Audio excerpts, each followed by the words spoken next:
wanted to see us excel spiritually, and by excelling spiritually, we all became really good athletes and good students, and found our way through managing life with 10 children, which was crazy. It was wild. You know, not wild in negative, just wild as in wrestling matches in the living room. I won a lot of state championships when I was young, but I had a sister that was a year younger than me that if she could have wrestled, I might have never won one. So, yeah, that was before women's wrestling really took off. So I got a chance to think over the last couple of months, and just things running through your head. And one thing that I always thought about is that, you know, what's the best development I can help a student athlete with?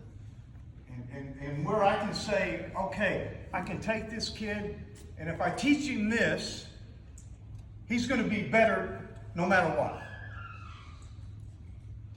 No matter what, he's going to be better. What is that? What is that?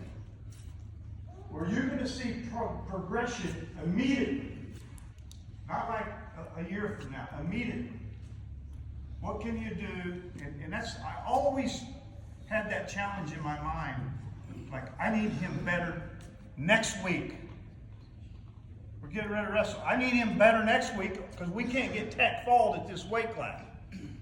Right? Where do I work at? What do I need to do? Confidence. Right? And so the things that I always went through my mind when I was going through that is, how am I going to get him? How am I going to get him better? How am I going to develop him? We take a kid, we got him 4 years, like you would in high school. Is he better? Have you progressed him from the time he was a freshman until he was a senior? And what was that progression like? Was it just because he was in the room a lot and he got better? Because he was just in the room a lot? Okay. But did he learn anything? Right? I want a guy that by the time he's a freshman in college, by the time he's senior, we got 5 to 6 attacks that we can score with, when sometimes they only have 1. And so the one area that I always went back to, and I was always right, I always thought about it when I was wrestling, and I always thought about it forever while I was coaching. And it's this: if you can finish your single leg, you're going to win. I've never had a wrestler not finish a single leg that couldn't win. I never had a wrestler that had good single. Now I'm talking all single legs.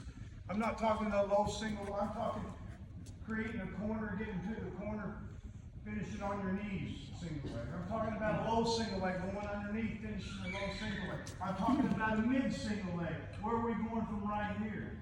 I'm talking about when I pull the leg up, where are we going from here? But if we can finish our single legs, you're going to see a lot of progression in that student athlete getting better. It's the #1 takedown in the world, at any weight class, at any level. Just the way it is. And if you go back and you go look at some of our, you go back and we had, let's see, we lost 1 match last year. And we got taken down in single legs 8 times to R2. You're gonna lose. I could have told you that. Right? And so, learning to finish those single legs at all levels. And I never thought about this until I retired. And then things are running through your mind, and I'm like, you know what? You're right about that. I realized that I never had a wrestler that couldn't get off bottom. A guy that had his single legs, some of my better guys that had good single leg finishes, okay, really good. Probably one of the best ones I ever had was my own brother, Pat Smith. Okay, one of the greatest single leg finishers for a swing single was Eric Guerrero. You guys remember Eric Guerrero? 3-time national champion. Okay, and I was going through this in my mind, and I'm going, you know what? These guys were good at everything. top. They were good on the bottom. Nobody ever rode them. Okay? And I got to thinking, you know, well, John, think about your 6 world championships and 2 Olympic gold medalists. Why were you so confident? Because nobody could stop my little single leg. So to me, I realized that it is so critical that we learn to finish our single legs. We find a place that listen, we got to have a takedown. And if we can't take people down, it affects our emotions. When I had the best takedown in the world, I had confidence like no other. You can't beat me. You can't stop me. Right? And so, and I thought that, I didn't put it all together until after I retired, but all along, I've always really focused on us finishing single legs. So, with that, I'm going to spend this session finishing single legs. Okay? And